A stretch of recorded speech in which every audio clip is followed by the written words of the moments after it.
تماشاوانین هیجا ایوار باش ساعت 4 بدم استودیوین روداوی لهولێرێ ئیرۆزوو هاتم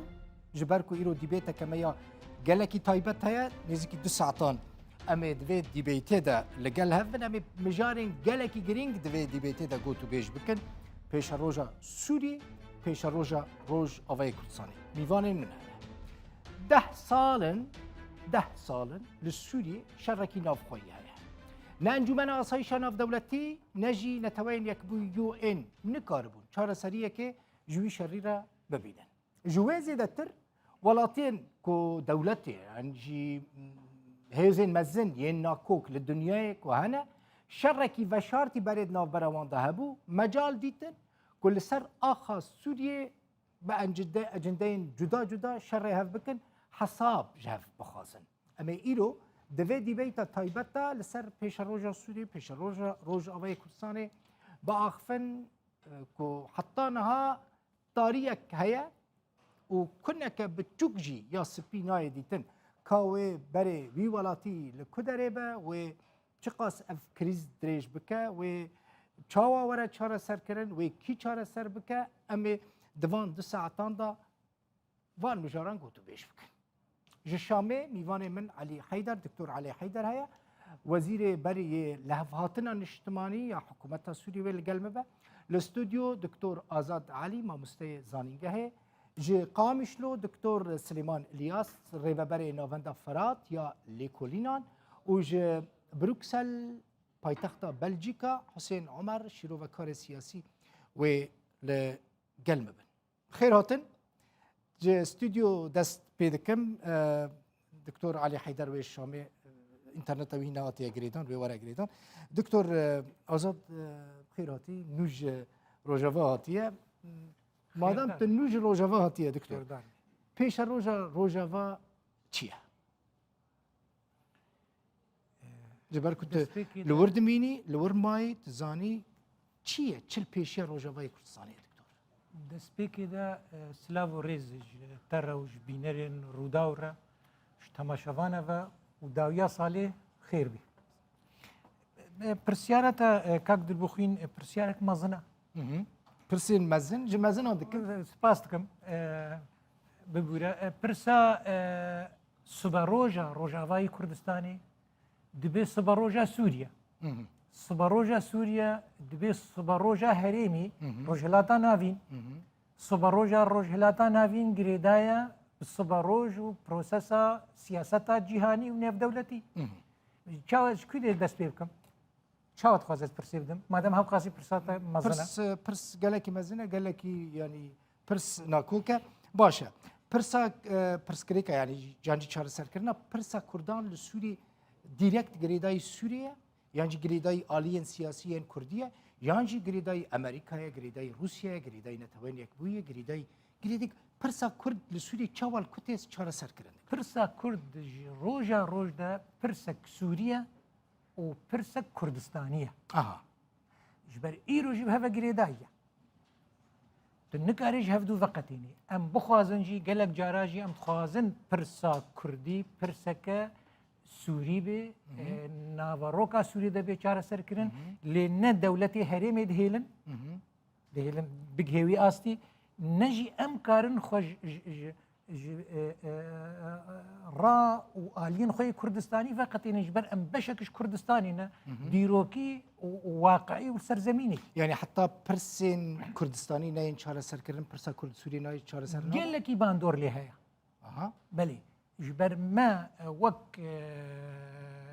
Kurdên Sûriye Rojavayê Kurdistanê dest xebata xwe ya siyasî kir ji bo Kurdên Sûrî ji bo Kurdistanê. Yekemîn rêxistina nûjen sedê bîstan ji bo seranserî Kurdistanê xweyîbûn bû li Qamişlo hat damezrandin. Ew hest û ew proses û ew perwerde û ew rêbaza siyasî heta vê kêlîkê berdewam e.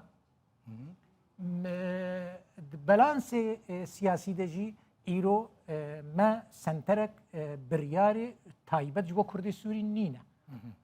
û ev jî çareseriyê aloz dike. Ji ber wê yekê jî ام ايرو اتموسفيرا كردستاني وهريمي ده للشامي لقال الشامي لقل شامي دبي شامجي بروبلما شاميجي خديت دلي عربة ودلي جهانا عربي وحتى ايروجي خد بيني سركشي برخداني ومقاومه ديجي اسرائيلي ومثلها ما قلني ويدا يعني دمكيش دما وقت حكمي ذاتي 1970 جبو كردستان عراقي جبو هريمي بجيبو سوريا داخل يعني يقدر قوس قبولناكم قوس قبولناكم خود ديد بر برسياري فرجي ايرو تركيا دولتك هريميه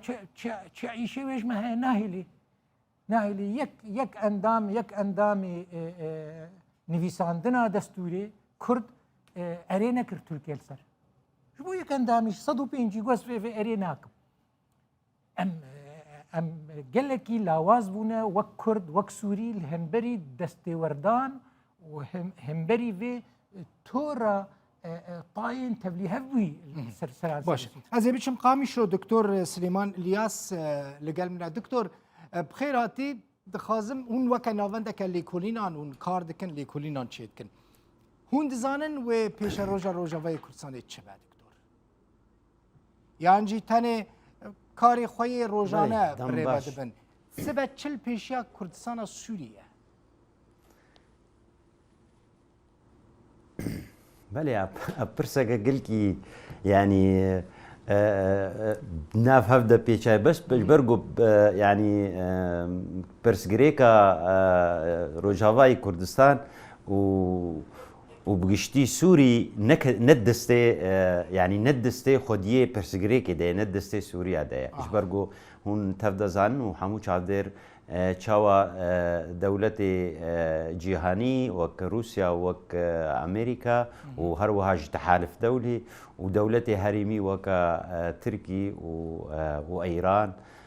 يعني هريكي برولك دليزي وهريكي الجور برجوان دي خوازي برسكريكا سوري چارا سربكي جبرويكي يعني چارا نو سامه گيري دايا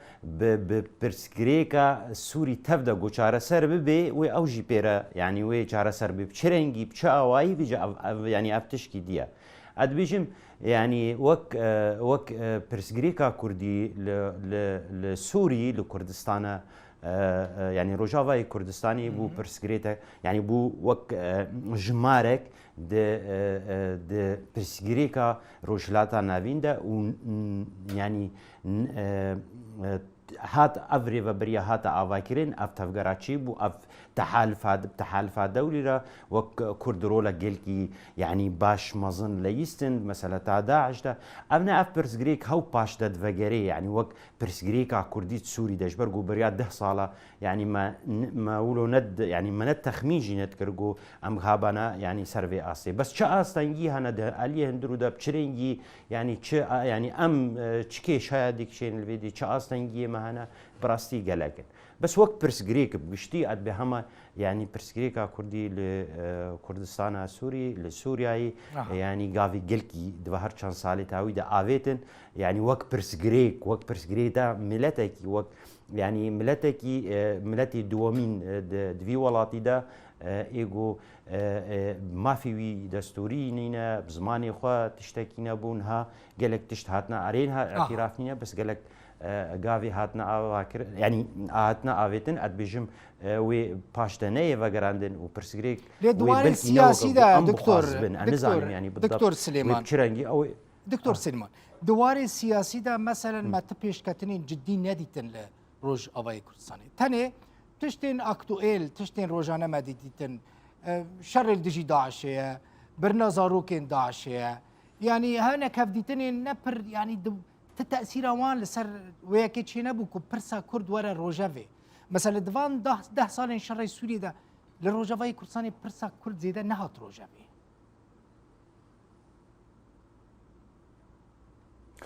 اي والله ام از نولد بينم كاك دل بخوي يعني ختاغو برسغريكا كردي كتا جهب برياري دا جهاني دا يعني برسغريكا كردي للسوري بوك انه نري روجافاي كردستان وباكور وروجراتي فراتي الكوتشكا السبي والبنتاغون والكريملين والوزارة خارجية ونافندي لكولينا يقول لواشنطن ولوس أنجلس وهروها جينو ناركياوي وتقفتو قوي قوتينا كرين سر مسألة برسغريكا سوري يعني بي كردي سوري برسغريك ناي چارة سر كرين أد بهم از قلتي يعني از نبي نريني رما باشه برسغريكا كردي لسوريا يقافي قلق مزن هاتنا مثلا سر أستا سياسي يا كردي سوري دكتور لسر عردي تشبون باشه هفديتن قالك تشبون ازي دبينم دشوبينم للسر عردي تشبو يعني الروجافاي كردستاني انجام من وان هفديتنان تشبو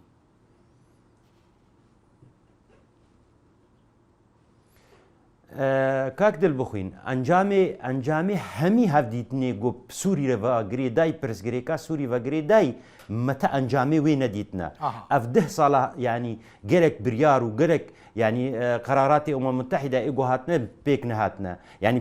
نهاتنا بداوين ابنا برسغريكا سوري طيبت شقة صال بردة يعني دست بيكا وجده 2011 حتى أنا تعقيداتي ويقلكن متى أنجامي ويجي نديتنا يعني بهتر كشتن زيادة تربو دمار ويراني بهتر زيادة بو كوچبري زيادة تربو يعني برياري إيجو بسوري فقريداني أنجام ندانا حتى جو إما يعني أم وقت بشك جوي برسغريكا سوريا حتى بينا يعني بيشارة سركرن أدبجم يعني أبناء بابا جريداينا حتى بريارة ناف دولتي يعني برياري دولتي مازن جو حتى مصالحي وانا برنجي جو او نخوازن يعني او واتش بالهفكريا حتى نوي شارة سركرن اما تشتك دستيمن من وقت دسبيك اذا قلت ام وك سوري بقشتي وك كرد بقشتي شارة نوسا من ندستيمه ده يعني ام الدوب ليش ايجو ليش كفاني مازن دمشن از بچم بروكسل حسين عمر اللي قال من حسين عمر شروع كاري سياسي ونيزك روشيد شو بنيكاك حسين تجي بخيراتي مثلا لاوروبا دميني وتزاني براستي تشد بعد شنابه حتى انها قال لك هسوي برسيدكن سبب تشبو كدفان 10 سالان دا ريفا بريا خسر بحزارن شهيد دان بريندار دان وحتى انها يعني بشكي سوري اداره دك السبب تشبو نكاربو اعترافك ناف دولتي بدست خوفا بینه. اما 2021 چون 2022 چند روزه دنم در باسی سالا نوده بند. چما اعترافك ناف دولتيش بو روجافاي كردستاني چه نبو؟ يعني سدم سرکش خو سکناندنا هر کسی همبر خسریا دموکراتیک ریوبریا خسریا دموکراتیک یک جه نشبو فلان پارتی سرکیشیه دیگه نه جبو کو پرسا کردی سوری ده وقت زانین پرسا کردی روجاوای کردستان دان کردستانا گریدای بسوری و پارچه کردستانی هر تم جی خاطیه قلس کرن بچوب کرن هر تم جی نهشتنک بو اف پرسا هنی بکی آستکی کو قارب خو بده خویا کرن یان جی دنیای بده خویا کرن بری نها بری 2011 هرتم جی پرسا کردی روجاوای کردستان ده گریدای بی خباتا دهات کرنج بو پارچین دی دهاتن کرن ام تفجی وک سیاست مدار یه حاضر زید باجی ما جبو پارچی دی کردستان هرتم تکر ما تو جارا مدگو امی وی پارچی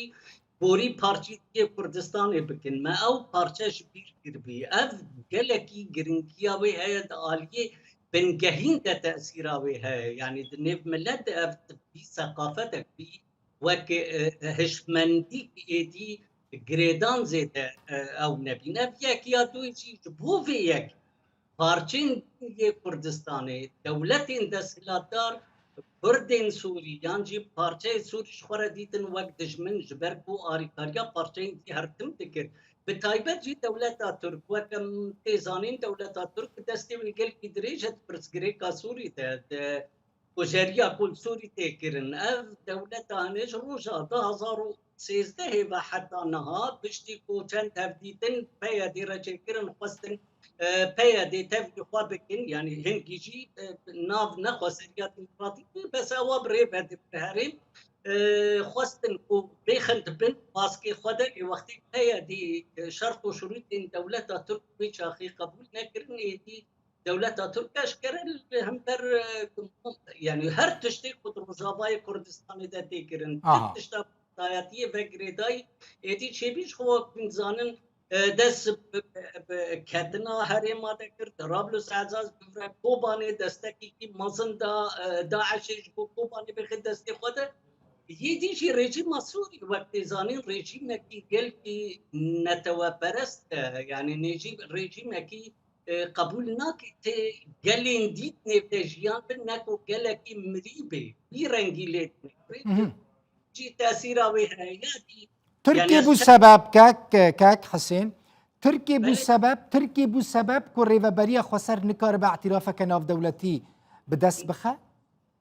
تركيا سببي سركه تركيا يا ما هف بيمان رجيم سوري يا ما كاك حسين لا هف بيمان مزن ين كو الدنيا اداره دكن امريكا هف بيمانيه ناف دولتي اللي قال ريفابريا خسرن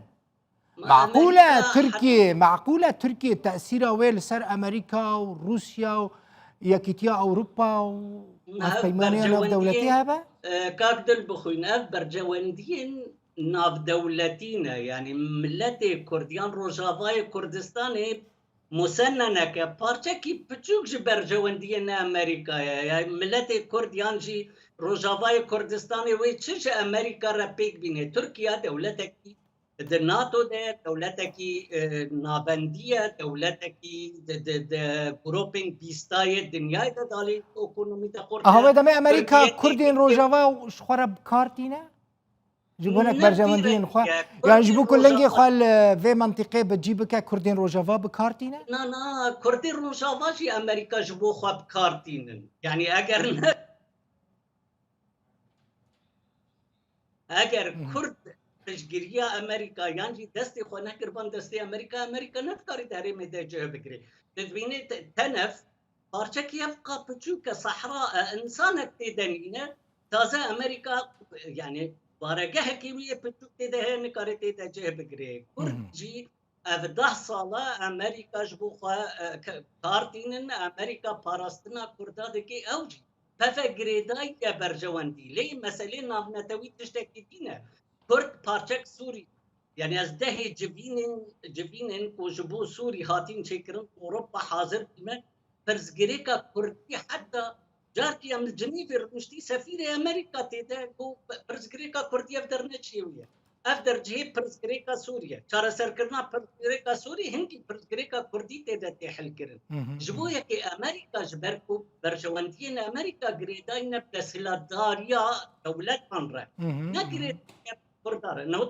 مثلا باشور ديجي حكمتها بغداد وحكمتها هريمه كي جم جرينكا كي بيترا كركوك وشنغال ونظام تبردي تشاوتون براحتش دستي هريمه كردستاني وامريكا تيتا وهتاري حكمتها عراقي كثير او هريم فاكرتن ما قي يعني فرد الويد يجيبوا رنجيه يكون ناهي لي براستي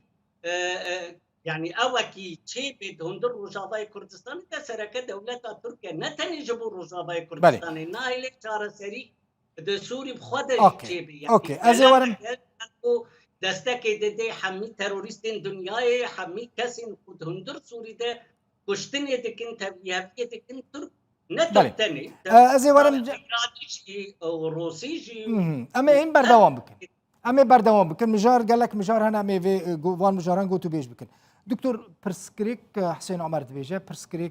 برسكريك تركيا دبا سبب برسا كرد سوري نه چاره سر کرن تشتيج بو من جهه مراقي چما كرد بيوندين خب تركيا را باش ناكن يكم جيراني هفن دكتور نيرينا 7 كيلومتران حدود ما هي يكم ازند قال هوالي خو حسين رما سلابي مرجير هنا قالكي يكجي كلامي الهمبري جار سركرنا كيشايا كرد لسوريا تركيا اها يكجي نايا سركيا باوريا مدى يا سركا افريفا برياركا رومانتيكي شورشجيري تك بارتيه اعلان كريا بنجه ياساي نيا سايا جهكي ونيا ناف دولتي جيرنينا اف هفالبند يقو نافيوات بن هفالبند بسروكتيا امريكا پروژه وای چارەسەرکردنە نه زەلالی نه کێشەیە سووری و نه کوردی ناواوێدا و نه دیموقراتیکردنە ڕۆژهێلاتان ناوین وەک ادعاءاتکردن بەری چەند ساڵە ئەمێ دنیای و گەلک دەڤەرە بکەن دیموقراتی نینە یەک گوتن ئەس خوازم هەبێ بێنن بیرامیژی برادرێمەژی بلا بێنن یەک گوتن یەک پەیڤ لەسەر مافی کورد ئەمریکا هی نەگوتی نەگوتی کال کوری گوتی تۆ شتێک جارنا نەگوتی نەخێر کا بێژین کەنگی گوتیە ev çûn û hatinên rêveberiya Xweser û Meclisa Sûriya Demokratîk û ev dîtinên walgel kongresmen gotî ev beşekî ji romantikiya me ne îdare ji alîkî hatiye elankirin bê helbijartin dixwazim dawiyê jî em ser mesela helbijartina mirov çi îdare hebê çi desalat hebê li dinyayê rewayiya xwe meşruiyeta xwe ji helbijartina dibê ji gelê xwe dibê piştre dezgehên herîmî û navnetewî اعترافی پێ دکن ئەمریکا دەمێ هەفپەیمانên sereke اعترافê nakin weke di alî siyasî de اعترافê birêveberê hinek pêşwazî hinek tiştê protokolî hene dilcem min bibûrin dilcem min di nav dîmenê şowa mîdyayê de têkirin wek اعتراف nîne ji ber ew اعتراف divê esas یه قانونی جێر هەبێ مافی جارە نوویس yani eger Sûriye اعترافê rêveberiya Xweser neke kes اعترافê pê nakin ev jî yek alîkî wê ye yani mesela vê derê ev jî alîkî wê eger di destûrê de tune be kes اعترافê başa gelek tecrübe li dinyayê hene em ê vegerin tecrübe Herêma Kurdistanê gelekî kurtayî rejim û hikûmeta Saddam el Bexdê اعتراف nekir bi Herêma Kurdistanê wextê perleman lê helbijandê perleman çêkirin gelek alozî derketin lê ew helbijartinê perleman gava yekê bû berû meşruiyeta desalata Kurdî li vir heta gehaşt piştî 2003 û 4 û 5 federalizm tesbît bû destûrê de Emerîkana min pirs kir ji wan berî 4-5 sala min got gereke em helbijartinê xwe bikin cem şer nîne em civakeke dikarin dîmokrat bin em civakeke ne olperest û tundrewin wî berpirsyarî got em na qebûl nakin hûn helbijartin bikin belê sebeb Emerîka ji ber sebeb ev gavek berû meşruiyetê gavek berû çêkirina desalatê wê demê Emerîkî naxwazin statûyeke Kurdî fermî li Sûriye hebe gor baweriyê min naxwazin ev hevpeymanê min çi ne ev sibê hetayî vere reklamê dikin tişxwar bêje hevpeyman ka hevpeyman kal kû derê nivîsandine ka dokûmentkî bêne Emerîka wizareta derve tiştek emzekirî rêveberiya Xwe alî eskerî behs dikin alî eskerî Pentagona Pentagon wek profesyonel e dikarê leşkerî de Pentagon dixwaze bimîne ji berê jî û gelekî nerazî bû ji biryarên Trump Pentagon dixwaze bimîne aktiv bê û Pentagon dixwaze ew pêşkêşiya siyaseta Emerîkî li deverî bike aliyê leşkerî ew giraniya wê çê bike îro wizareta derve na Doktor Silêman İlyas çi dibêjî hûn wê derê ne bi rastî yanî em jî dibînin yani wek rojnamevan dişopînim roja ne dişopînim اعتراف و اوك ناف دولتي وحتى دوستين مين هري نزيك اعتراف مناكن امريكا وكنمونه راست سبي حتى يوار لوجستيك وسلاحا وخارن وخارن دبن وتينن لي دوار سياسي ده دكتور آزاد بيجي تو اعتراف من نكرنا صورتين دچن هفديتنا بيكتينن بروتوكولي صورتان دگرن و هر کس دکاره بچل تزانی يعني ام لاوروبا گلک ماند حسين جي زانه بچي تذكاري سبي هري بشتاين ماير راجي صورت بگري سرو كوماري المانيا نتیجه چیه دکتر یعنی تشتک نبود نتیجه ده بله كاك دلبوخين ميزي أمريكا نه جمعية خيرية أو مؤسسة خيرية أو تحالف دولي أو أي دولة دنيا دوري دولتك ده قانونية ده صد ونوط وسي دولة وقعا يسر استقلالاوي وحدودي وري وقوانين خرق بكي واعتراف بكي بشكي جوينا انه نتابعيه ونمونا يعني هنا البيشامه وك ابخازيا وك اسيتيا وك قالك دولتي دي يقول هناين بيرام يقول دولتنا اعتراف واكريا بس ناف دولتي تكسي اعتراف وانا كشبر قانون دولي هيا برسغريكا اعتراف نب امريكا فغريدا امريكا اعتراف جي بيبكي فالایە خوتاگو نە دەستوری بێ خوتانە دومنێ دەستورا سووری دەبێ خوتاگو ئەف کیانی سیاسی بێ ئەو وەک جغرافی بێ ئەو مەسەلە تا وەک نەتەو بێ بێ احتیرافکردن دەستورێدا ئەف حالەکە دیە ئەما وەرێ ئەمریکا یعنی ئەسڵەن سمعەتە ئەمریکا ناف سیاسلا ناف دەولەتی دە و دەولەت وێ دنە دەستە طبعا ئەوگێ خۆنادەوە یعنی رەخنێ گۆلێ دبن نیکاری احتیرافێ بکەی وێ چلو احتیرافێکی بدەولەتێک هەیە وێ قسمێنێ یعنی وێ سمعەتەی ناینێ سەرخوا بەس وێ دەختێکی وێ کار کرد بوارە ما ئەف مەسەلتا یەکریزیا کوردی و بەرەک و بورهانە سیاسی دکتۆر وێ دەمێ پێشە ڕۆژە مەیا سیاسی بکێرەیە ئەگەر ئەمریکا ینی ئەمریکا ئەم نەلبەندێ بن و اعتیرافێ مە بکە وێ دەمێ پێشە ڕۆژە کوردین سووری یەن سیاسی بکێرەیە شامێ ڕایە بروسان ڕایە تورکێ ڕایە عێراقی ڕایە باشووری بکێرەیە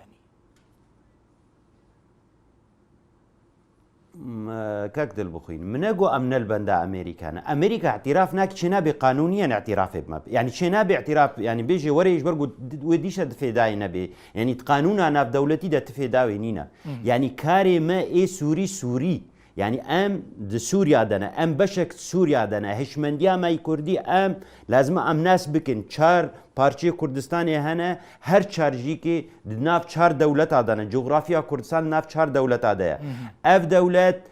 هەریەکی نەب ئیراداوی ئەڤنە ئەف جوغرافی بوارە هاتیە قەسماندنی یعنی ئەف بریارەکە ناف دەولەتیە و دەولەتی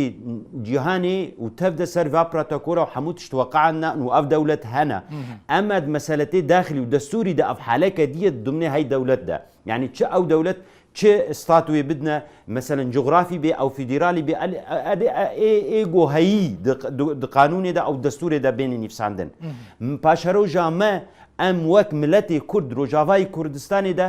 پرسگرێکا سووری ڤەگرێدایە پرسگرێکا سووری هی نەهاتیە چارەسەرکردن بلەنگێکی گۆ دەولەت بۆ دەست وەردانی ینی ئەمێل بەندێ بن هەنە هی نەکهانەوەی بریاری ینی بستین ئەمێل بەندێ بەێ ئەمێل بەندێ چاوە ئەمێل بەندێ بن حتا کو پرسە سووری چارەسەر بوو کەس زانی کەنگی چارەسەر دەبێ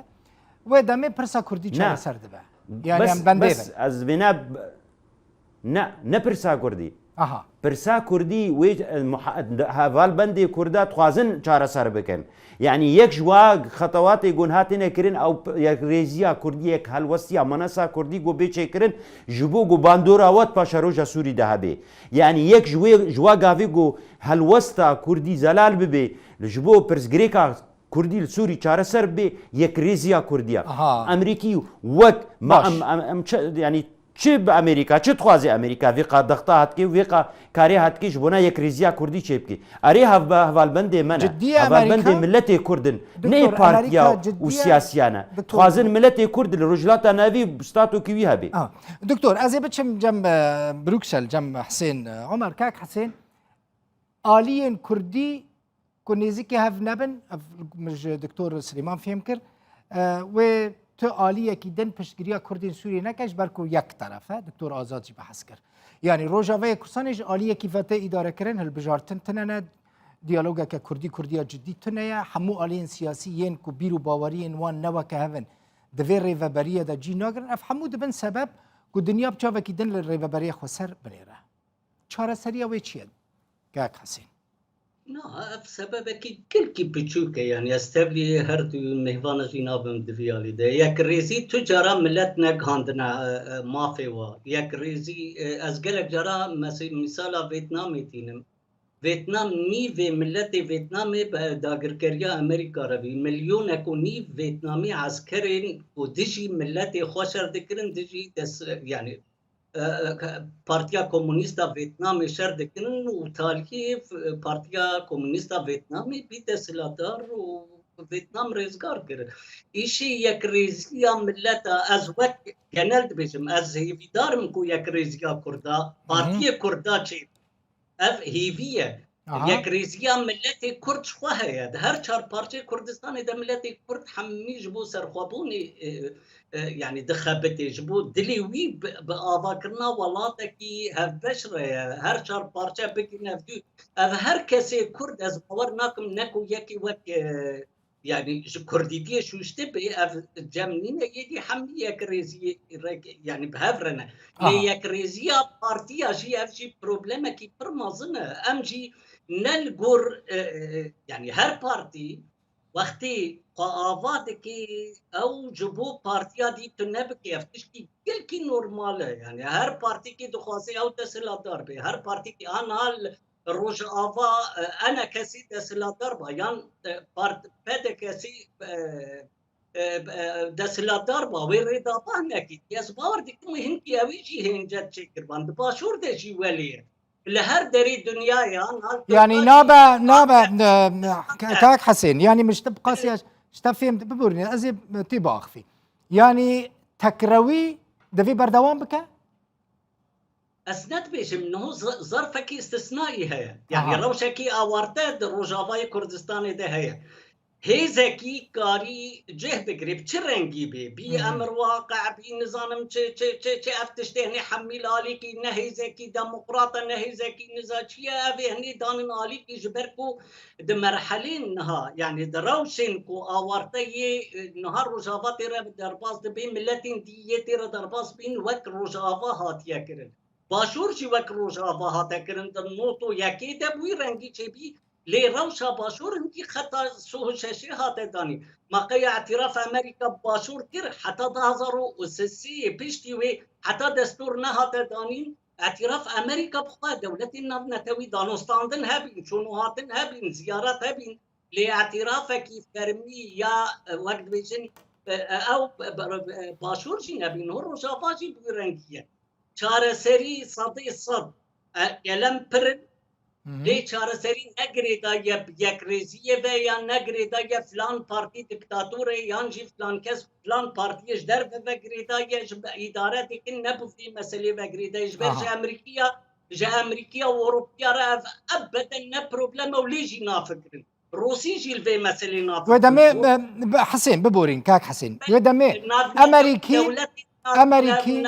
تاني تشكي دخوازن و هنا كابن بوارا بدن بسط ودمي امريكي د سرپرشتي كرنا ديالوغا كردي دا لسوري نجديه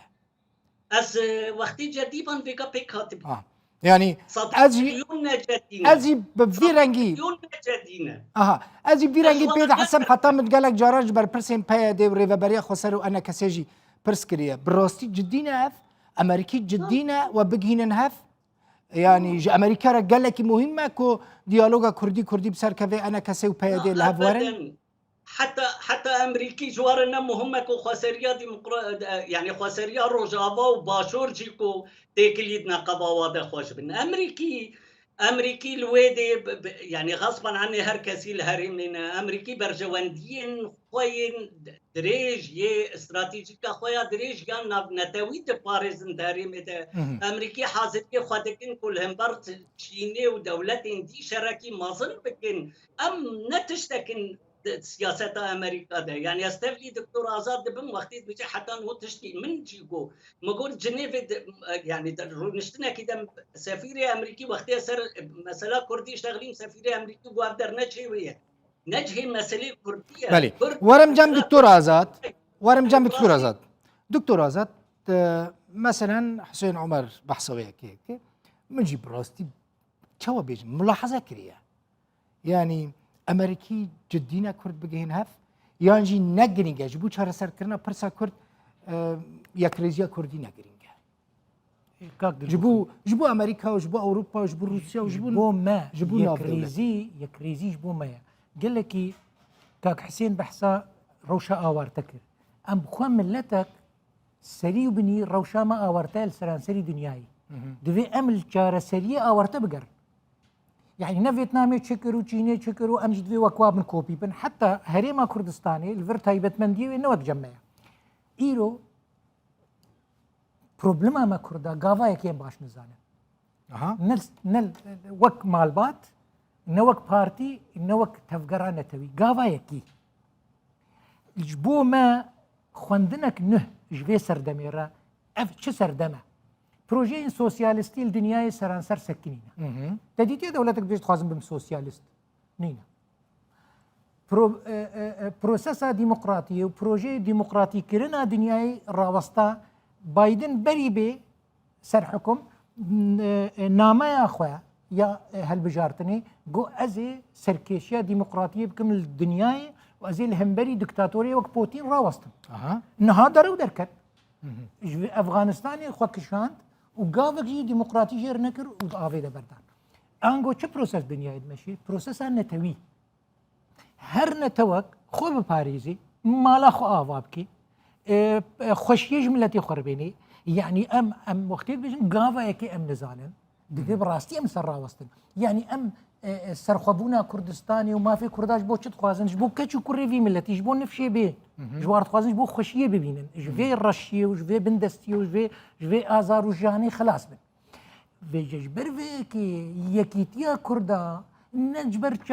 çavê peyedê û enekesiye yekîtiya Kurda ji bo kulturê cenga navxweyî em derbas kir. Başa çima gavên ciddî, gavên pozîtîv, îcabî ji bo yekîtiya Kurdan nayên avêtin li Rojavayê Kurdistan. Ji ber ez Astengî çi ne dikim? Iznê bide min. Kulturê me sed sala cenga navxweyî ye. Her partîk xwe ava dike yekem gav şerrê partiya diya Kurdistanî û Kurdî bike. Ne dijminê xwe û problema xwe ya serekî nas bike. Ji ber vê yekê jî divê em fêrî du tiştan bin. Fêrî yekbûna netewî bin. Fêrî damezrandina dezgehên netewî bibin û di nav re fêrî dîmokrasiyê bibin. Navê me hemûa partiyên dîmokratin yek jî ne dîmokrat. Yekîtî û dîmokrasî îro heve girêdaye. Îro asayişa netewiya Kurdî çend prinsîp jêr dibin. Ez hêvî dikim dawiyê de bihêlin em gel biraderên xwe vê nîqaşê hinekî bikin. Asayişek me netewî Kurdî hatiye pêlêkirin em xwe bi xwe pêlê dikin. Em xwe bi xwe rê didine parçeker û dagîrkerê Kurdistanê gopêl me bikin. Yekrêzî ne girêdaye bi tiştekî biçûk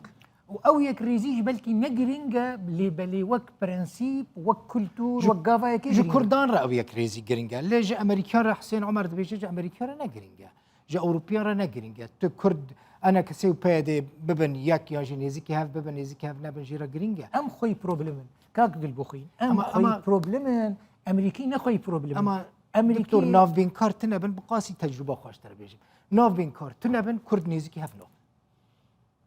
Navbînkarî me jî ne ciddî ne giring e ji wan re. Ev e problem. Çima em bi xwe wek heval û birader û tidnêrê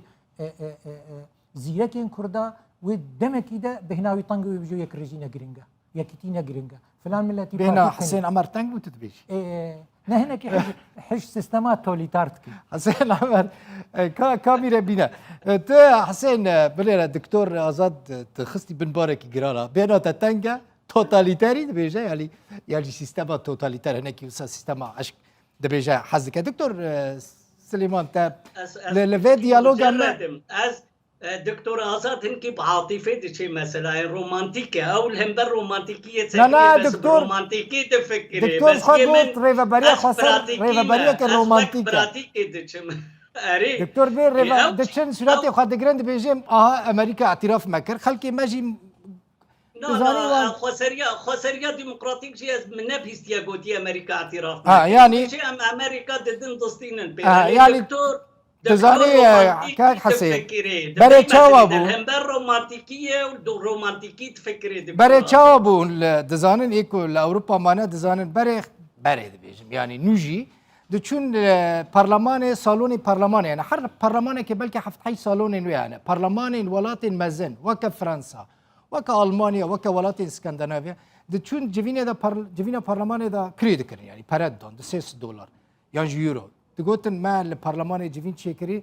فلان برلمان فلان ولاتي اعتراف مكريه دچن صالون برلمان ين جوينا بكريد كن وك هر صالونه كده بس نشتنين خسرية ديمقراطية بالدعوات تشن جبر خناتنا وناتن صالونا كريناكن أمريكا ودعوتك فرنسا ودعوتك روسيا ودعوتك از وی روزانه ام سويدي بين اها وزير الدفاع السويد حاضر برونشتنامه رئيس حزب حاكم راست حاضر مجید دامد دروداوی دا بلاف کرا و خبر بله يعني اوجي هي دعوات ام بحثا انجام من وان دکن از بچم برا حقی دکتور سلیمان الیاس سر من نمینه دکتور دیالوگا که باش مکر از حز دکم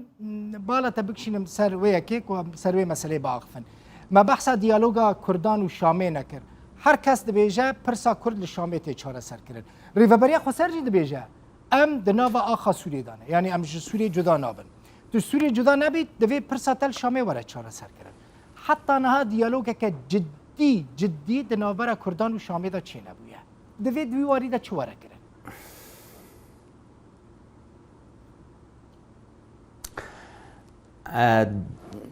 دیالوگ نینه نقبا ریوبریا خسر و شامی ده دیالوگ نینه یعنی هیچی نبویه بلکه هفدیتن یعنی محاول دانن انه چه به صدماوی اكيد شام نه ریوبریا خسر ریوبریا خسر نکاری یعنی بیجی به ولاز ناچم جبرگو پرسگریکا جو دوزاويت كي ريفبريا خسر ديمقراطي مثلا ديمقراط تعدديه ديمقراطيه اعتراف بريفبريا خسر بس شام وقت اشتا تشكي جواناكي قبول ناكي وتجاري جي قبول ناكي وباشاروجي جي قبول ناكي وديمقراطيه وتعدديه جي قبول ناكي جبرجو جو اي تشتي بسيط بتشوشك درباس بهندروي يعني وكا كتلك صام درباس بي وجف هي وجارتن جبر جوزاني يعني الشام في تشتيزاني ريجيم في تشتيزاني نكاري يعني تشتكي اي تنازل اي تشكي بسيط بكي وهري لافروف لوزير درفا دكتور يعني سليمان مسألة وزير درفا روسيا وزير درفا روسيا بري چند روزان اشكره قلت سيرجي لافروف قلت كرد الوسطوان اشكره كرد انا جمال لموسكو غازني هفتكن کرد نزانن چت خوازن اگر کرد هلوستا وال هم بری دیالوگ اب شامل را اشکره به مسکو حاضر آلیکاریا کردان بکن کرد نزلالن دکتور سلیمان کرد نزانن چت خوازن نه ثاني اكاك دل بخوين لافروف يعني از لافروف نراست بيجي دوي مسألة ده خص يعني حصرا روسيا وك هلوستا روسيا سياستها درفيا روسي نراستا تشتكي دبيجي يعني تشتكي سرماسي تشتكي دبيجي ودراغهاندني ده تشتكي دي دبيجي ديجي امريكا يعني او كاري قد كي اخافتني قد بيجي او زاني تشما دبيجي يعني سر شا اساسي يعني بنجي ساكنين بس لافروف او بخدوست كن دبي يعني جريك هناك امريكا مجال يجي بدي ما جريفه بريا خسر قوم كارمن كانابن مسألة لافروف جرك سياستها قلت سر تلفزيوني وسر اكراناتي قلتن د سياسة مداري مازن دا فان دولتا نيا يا جو لازمه بيقولن او يا راستا يا جو ما بس تواجي شيا او تخازن چبگ هيننا يعني رايا گشتي او همبري خوا جبرگو ريفبريا خسر هلوستاوي زلاله هلوستا كردي بقشتي لسوري زلالة اعتراف دستوري بما في وابكن تعددية وديمقراطية هبه يعني اف دستوري دستورة سوري دبي يعني نيفساندن هلوستا كردا زلالتر يعني هري زلالترينا هلوست سوري تفدا كده يا جو هري بريخسترينا يا همي عليا مثلا راستا بلكي از داخویانین حکومت سوریه دبینم مدیا یوانجی شو بینم نه معقوله تد ناوا آخا سوریه دابی تد بیجی از پرسامل سوریه تی چاره سر کرن از حق خود دستور سوریه داد خازم لالی دن تلگل امریکا بی سوریه اشکرد بیجی خوش امریکا بقط بکن ورن امر سر مسئله با آخفن لی کرد خوش امریکا قط ناکن و امریکا جی تزانی سوریه هزا که مشروع یعنی حکومت سوریه مشروع نابینه و سروکی سوریه جی مشروع نابینه چاوت هم لگل امریکا بی و هم جی لگل سوریه حقی خوب خازی روسیا وید بیجه ما مستا روسيا دبي وك ممكن روسيا وك خط خوازي دبي ورن افقد اشتهاتا كرن تمام مشا مفقرن دي حمو سلطة دولة السريا يعني دستلات داريا دولة السرفيق يعني افقس کاری هاتیە کرین شەهیدی هاتنە قوربانی کەسێ گۆ بەرەوانی دور دەکەن هەموو بەرهەر دیسە بەگەرێوەکە بەرێ و ملەتی سووری ئەو 15-20 ملیۆنێ گۆ هەنا ینی نە تشتێکی برایاوە نایخۆستن هەلوەستە رووسیا دوێ مەسەلە تێدا نەیەکە مرۆڤاتیە نە ئینسانیە دوێ مەسەلە تێدا رووسیا نابێژن وەرن ئەمێ ینی ئەمێ خطوەکە عملی ئەمێ بابێژن و کووردا نە ئەمریکا ئانیەڤەر نە کووردا ئەمریکا ئانیەڤەر کورد دەرا بخوازن جیهانێدا وێ هەرنەوەر ینی ئەم لەسەر عەردا خۆنە مە شەرێت داعش کریە وە هاتیە مەساڵحێمە بوونە هەڤبەش جغرافیەکێدا یەکۆ دژی هجوومیت بەردانە باژار و گوند و باژارۆکێمە ینی ئەمریکا هەر دژی تەحالف دژی داعش چێکرد مەرە ینی بە کوردارە لێدێ چێکرد بە مەسە دێرە عەفوەن بە هەسە دێرە چێکرد ینی ئەف مەسەلەتە ئەنو مە ئەو ئانی نەڤر ئەونا ئەو لۆ دبێژن طبعاً وێژ مواطنی خۆرە ئالیگری خۆرە ویتیشی دنیا خویاکردنش بۆ ڕووپەلا کوردارەش بکەن جەمواناکی ئەنو کورد انفیساڵینە وەکە لاڤرۆ بێژێ وەکە ڕێژیم حەمووت بێژن ئەمنات بێژن ئایا ئەمنە انفیساڵینە و هەموو زانن ئەمنە انفیسال ینی ملەتی کورد لێ دێنە انفیسالە دۆزا مافی خۆتکێ دۆزا اعترافات دەستوری ینی دۆزا هەلوەستا کوردی زەلالە بەس نامێ بێژن وڵا ئەکید وێ ڕاگەهاندنا ڕێژیمیژی وێ بێژێ وێ ڕاگەهاندنا رووسیژی وێ بێژێ ویا ڕاگەهاندنا ترکی وێ بێژێ و هەموو ڕاگەهاندنی گودژی وا نەرین و تەتەڵعاتی ملەتی کوردن درۆژڵاتا ناوین دەگۆ مافێکی وی ئەو اعترافی دەستوری هەر چار پارچەی کوردستان دەچێبن وێ دژی وابن يعني وي برنجكي بالعكس يعني عكسي حقيقي وي باخذن مش برفيكي يعني بعين الاعتبار او تصريح حجبني ام نابن ومسالتا جو رايا روسيا جو جديبانا روس جديبانا وي جارانتيدن نكارن جارانتي جي بدن دي تشتكي ده نكارن بكن واستنجي هري مصدرين دي بيشا روسيا ده سكني ريجيما ريجيم يعني يقول ها استنجد بمسالتا او تخازي برسغريكي خو ومصالحي خو سوري بحقن بس برسگرێکا مەزن ینی سکرێ مەزن پێشا وێ هەڵوەستاوێ دە ڕێژیمە یعنی تشتێک گۆڵخوازی ڕێژیم پێک ناینی کاک حەسێن لەگەڵ مەسەلە دیالۆگە حکوومەتە سووریرە چاوە دەنرخینی ئەسپێرەمە کۆ دیالۆگ چێ بێ بڕاستی ji ber کۆ چارەسەری بووی ڕەنگی وێ چێ بێ چارەسەریە ئەس gelek caran مکوتیەژی ئەگەر ڕێژیمە سووری بە عاقل بە ئەساسن ئەگەر بڕاستی بەرژەوەندیین ملەتی خوا بخوازێ ملەتی سووری بخوازێ ئەگەر بخوازێ شەرت سووری دەبسەکنێ تەنێ چارال پێشیە ji ber ku nikarê kesên dîre danûstandinê bike nikarê bi yê tirka vegrêdayî danûstandinê bike tenê danûstandina wê eger kurdara bike xweseriya demokratîk re niha ya hey desthilatdara hey ku pê re bike هنگی جی مبرر وجود امریکی نابینه یعنی لاوروف و یه دید کارن دخیلالا سه مهاده بکن که امریکی جوده باز بدن بیتشتک اگر که او 12 خالی مسدی داین روسیا سر عرده رژیم سوری امضا بکی سر عرده برای پیکاتین مافی کرداتی ده برنگ دستوری برای قبول کرن مسئله هینا سوريا كي لا مركزي سوريا كي نافندي سوريا كي ديمقراط يعني جالك ملتي هر ملتي كي الجور ما في خوش يعني ريفابري تاني دارن ونرتيا كردان بكال الشامي كاك حسين از باور دكن تشي تكاري هان هاته هري وقتي او خالين جبو برجواندين كردا قبول بكي ريجيم سوري تمزا بكي ام حمية اشترى شبقب لا يعني ما بستم زاني شيء ما بستم أوك نونرتيك جبو كردين سورينا لازمه يعني نونرتيك كو حمو بيكاتين كردي سوري تيدا باشتار ببن حمو آلين سياسيين كردي سوري تيدا باشتار ببن بچن شامي بچن موسكو بچن واشنطن بچن حتى بچن أنقرة جي بله تدهو پیر تنتی نه بری هفتی که ناویچ که چاوی شغلو چگو سر تلفزیون هوا بخوا بلا کر گو ام قبول نکن انا کسی پیاده را بکوید تکلیاده یانجی هف پیمانیا چیدی یا تشکی اشکره انا کسی کویده الاسطنبولیه نیو اتلاف ده اتلاف چیه اتلاف گریدای انا کسی نتنه الاسطنبولیه کاک حسین انا کسی نوناری والدتنا لی انا کسی القامش لویا جیل جمال اوروبا جیل ویگاری الباشوی اري احترام مش باشك جوان لاسطنبول الراس اسمع تابي وقتی سروکی انا کسی تصریح داد تو ببینید جهد اسطنبول بیانک در خستن او فالا دري خستن تصليحه ويجي فالا دري خستن انا كسي نيك باشا انا كسي نفخد النكاري هف بيمانه من ناس هرتم دبيشم مش خواسيريا ديمقراطيك شي خواست مش بيدي سروكاتيا بيدي جي از خواستم دبيشم ببارتي ديره يكي تقدم يبارب كابن تكليه هنتقارن بخوره تشتكي هف باش پیاده کسی دن انا کسی بی پیاده ریو بریا خسر شریکان قبول نکن یعنی آلین دنیان سیاسیش دبیجن یعنی پارتین کردی روجاوی کردستانی نتنی پارتین انا کسی نه پارتین دن جیانه لی چما پارتی دن نه انا بریو بریا خسر نه ویدم ریو بریا خسر و پیاده شریکان قبول نکن اوکی انا کسی لترکیه الکدره نظرم چیه لی پارتی دن جیانه چما پارتی دن نه نو ریو بریا خسر دن دکتور سليمان كاري برسفات ابديش براو كاري برسفيا ويبدي از نبر برسي بيدي ما وزنا اندامي بيدي از ورم جام دكتور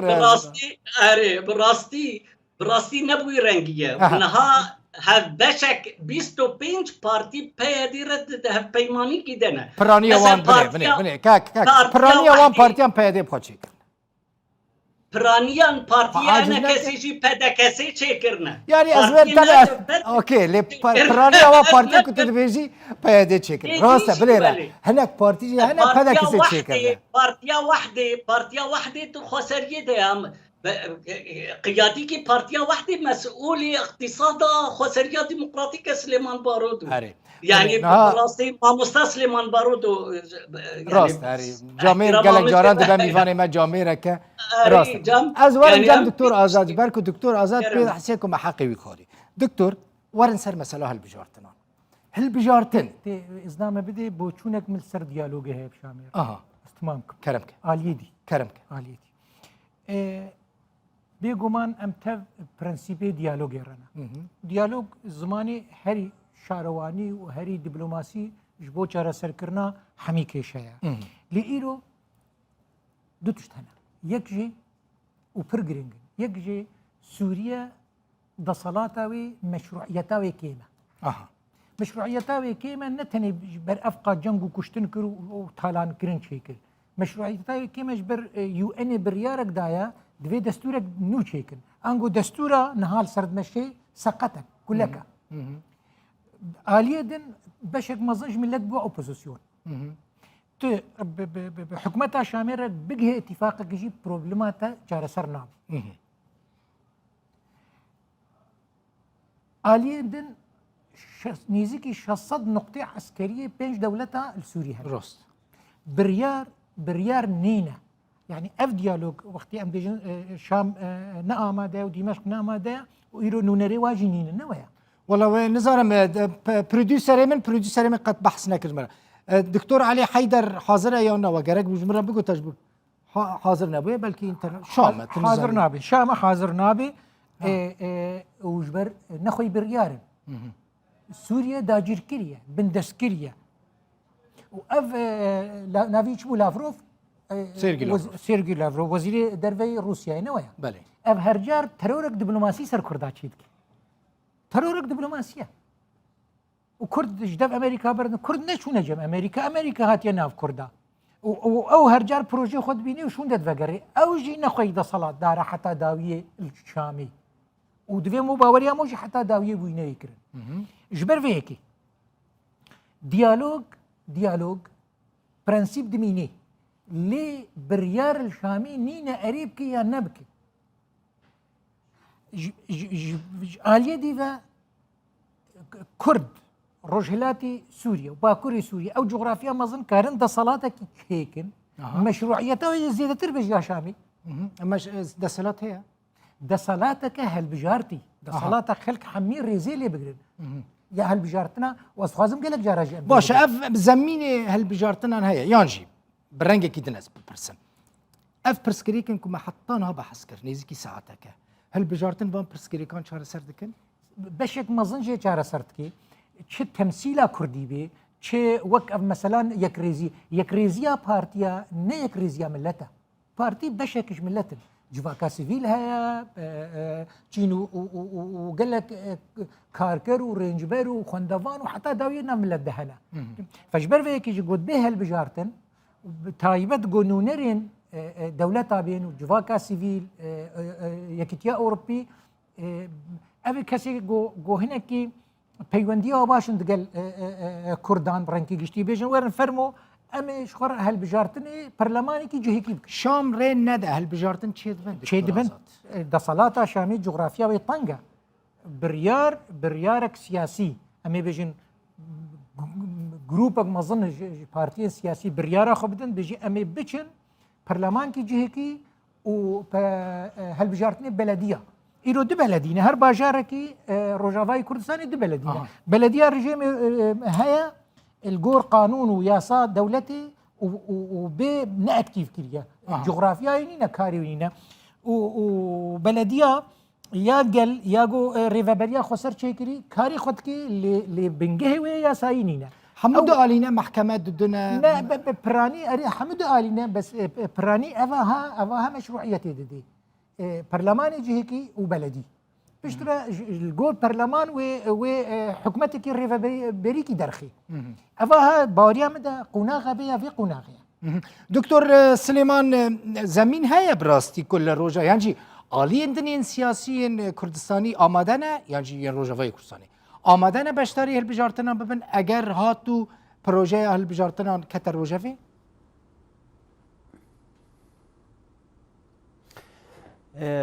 براسي أنا نزانم يعني زمينة سياسي أدبي همانينا يعني هالبجارتن أجبر قول الجور نها الجور سياسة هاي كون هاد هيا الفيدي ت زمينينا جو يعني شو زمين بشعري بس بيجم إنه آلية دي آلية بارتي ند ريفابريه دا تجاري مشاركه ناكن جبرقو اعتراف بريفابريه ناكن يعني اوجي كيد بم اعترافي بيناكن دفي الدوله اعتراف بيكن حتى امجي اعترافي بيكن قيقولوا يعني مساله زميني وي او اختاقو اعترافي بيكن مشاركه بيكن ويشلو مشاركه بيكن اختاي كريزين هاغو اب مسالتي گفتگو گوچيد بن هفديتني گوچيد بن بانجام بدن وبتفقن سر يعني هالوسطكي ومشاركه وانتخابات شبن اري اما انها بحال هذا نزمين نينا يعني هنا يعني ام هي بفدشن نها يعني بري چند دقيقه يعني هالوسطا ما كردي دوي ديبات يعني ام هريكي برينجك بيجي بخون نورمال انه ناريني ما في ولوكر وانا ولوكر يعني قصدام انه يعني كرد تلفزيون برنامج التلفزيون ده اختلاف نورمال اري از فيد بيجي ام ناريني ما يعني نورمال جي اختلاف دكتور سليمان نورمال تشكي طبيعي خزائيه يعني قال لك نورمال مثلا نرين من ام 4 كاس الفيدري بشتري فيدي بيتي بونا نرين من وكهف بنجي لي بنيرن ساعتها كام خوش بهفره مناقشه ذكن قال لك برسونا مناقشه ذكن نبي او هي كاك حسين عمر يعني ام مناقشه ذكن برسي ام برسا مناقشه ذكن شما علين مين سياسي بفيرنجين ناين مناقشه ناكن برسين برسكريكن جمت برسي اش حسين من خاص فكره حسين ببرسي تي برسي بارتيان سركي كردستاني بكي في برسي جوار ريك جبركو من دسبيك دم بزانبين مگو قنا از پشتی وی کار من بینم وقتی مگو ام کردین روجاوا مهرتم خواکریا قربانان پارچه دی ما خوات نکریه نهاجي بويرنجيه يعني دستي ما دستكيش كاستيه براستي ام كردين روجافاس في هر تشكي اشكره دكتور سليمان بارتيين كردستاني اگر نيفا ده یک ريزي چينه بي بارتيين كردستاني د روجافا ده یک ريزي چينه باش شكستيه حسين عمر دبيجه دستي كردين روجافا كردستاني شكستيه چو ام دكارن في شكستنه بجبرينن دكتور سليمان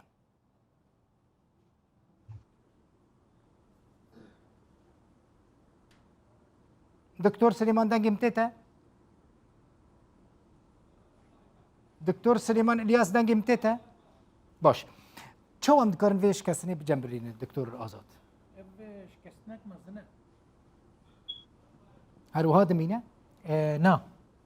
باوريا من هيزن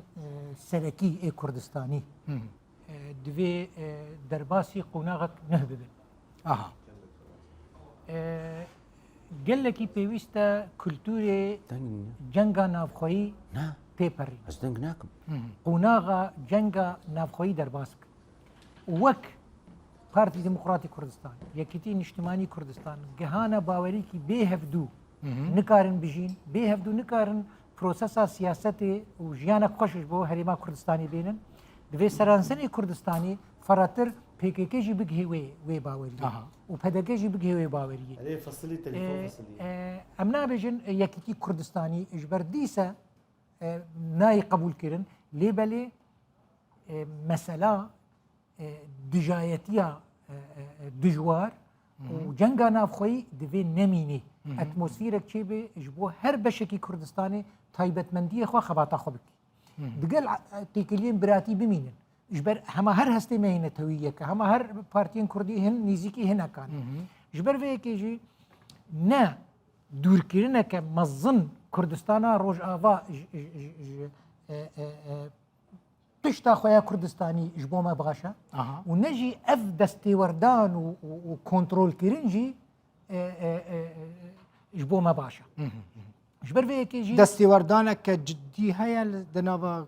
bêguman Rojavayê Kurdistanê bêguman yani aliyên siyasî destêwerdan aliyên siyasiyê serekî me dibînin em piçû qasir zarok yani em ser destê xwe me perwerde dikin û bêwa em nika tişkî bikin gelek kes dibêjin Kurdên Rojava zêde nikarin xwe Kurdên Rojava got alîkariya wan bê derfetê bidnewa karin destgehên xwe yê cihêkî çêkin em Kurdên Rojava nikarin problemê Rojhilat Kurdistanê çareser kin em karin problemê xwe çareser kin û bila alîkariya me bikin û em ê rêzê jî ji wa bigirin ev ne dengê min e dengê piraniya Kurdaya dibêjin em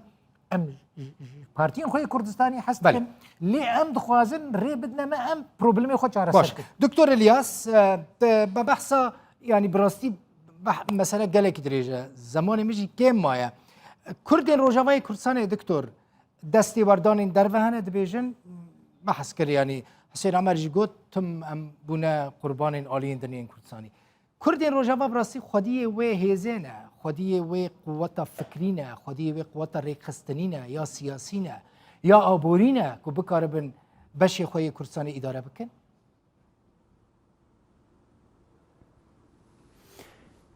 بله كارن يعني نجو بس كارن يعني اكيد كارن وي باشاروج وي تشتي اثبات كي انه ام كارن يعني ما يعني ملتي كرديه ك يعني تشل باشور بي تشل روجافا بي ولا الباكور بي يعني وك ملت وك اتنوس تيكا وناف مدجي كي كسي تكنوقراط هنا وسياسات مدار وابوري ناس وايكونوميست وهرو هاجي خوش سياسات مدار جمع بهترنين يعني لدست دیوردان دربه دکتور آزاد بحث وکر سبب چیه مادام کردین روجاوای کردستانی خودی و هزینه کو ولاتی خو اداره بکن سبب چیه دست دیوردان دربه هند نوا روجاوای کردستانی ده ثاني كاكدل بخين كرد ايرو يعني بدا اليا فقري داينا يعني بدا اليا فكري فقري داينا يعني وكا نورمال حمو دولة الدنيا يعني وكا حمو ملتها يعني تشكي نورمالة بس ختاقو بيجاو برجواندية يعني فكري سر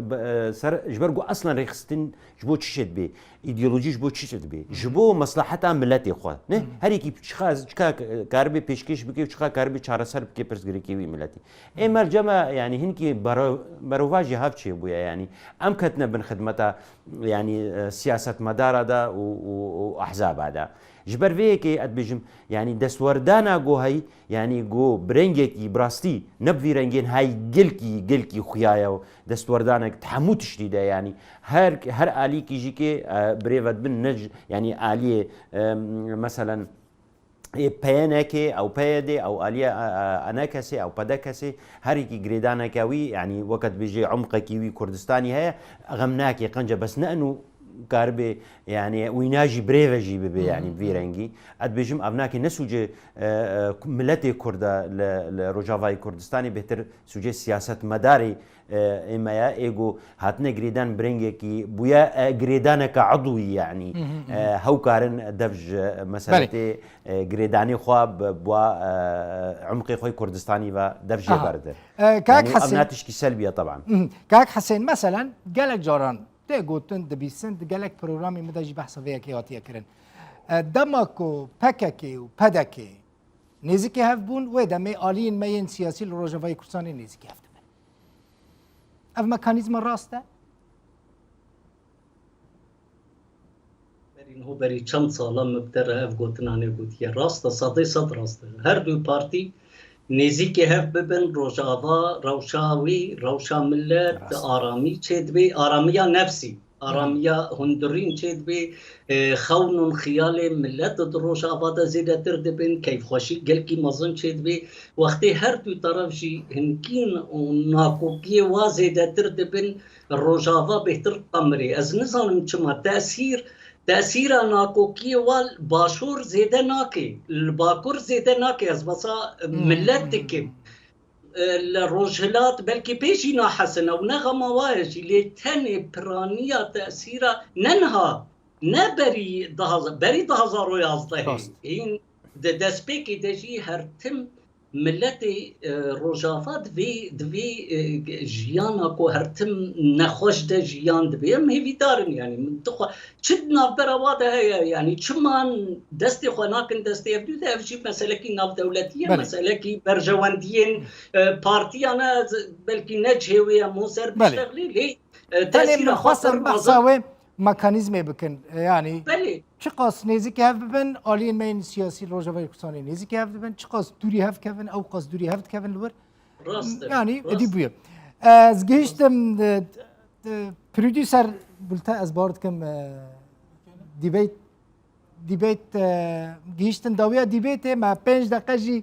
جی حق و دیبیت برن یعنی دكتور والله از بیشم خلص بو باش ام چه بکن زانی ام 5 دقیقه زیاده بکن هر یک گوتنا خویا داوی بیجه فکر خویا داوی بیجه برا نحقي واز بخم نجهون حقي من انما مبداوينا يعني اي دكتور جبر ازنامه بدي قوتنا داوي سيشار خالق يعني وك ايرو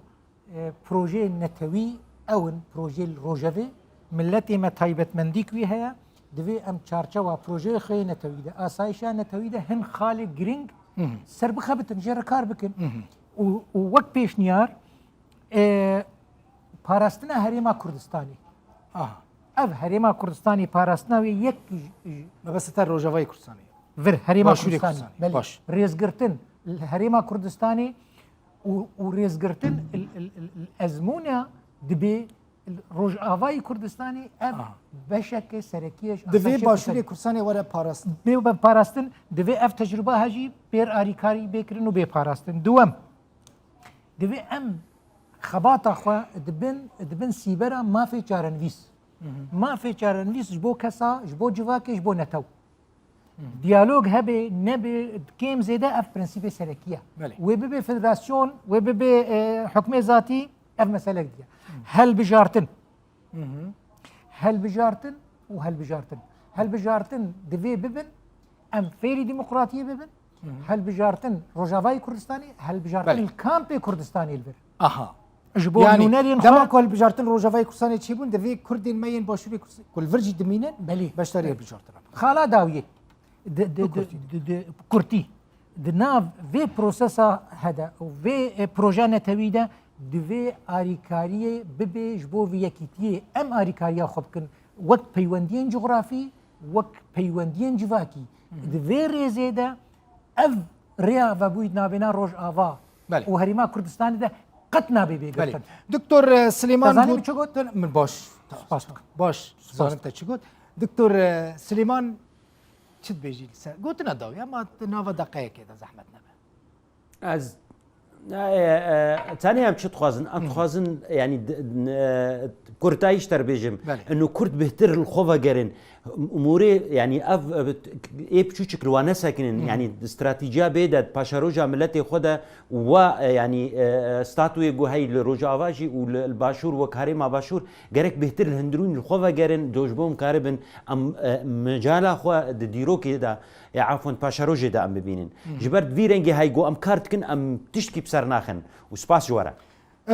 حسين عمر كاك حسين قوتنا تايا داويد شبو بكرتي زحمت نابه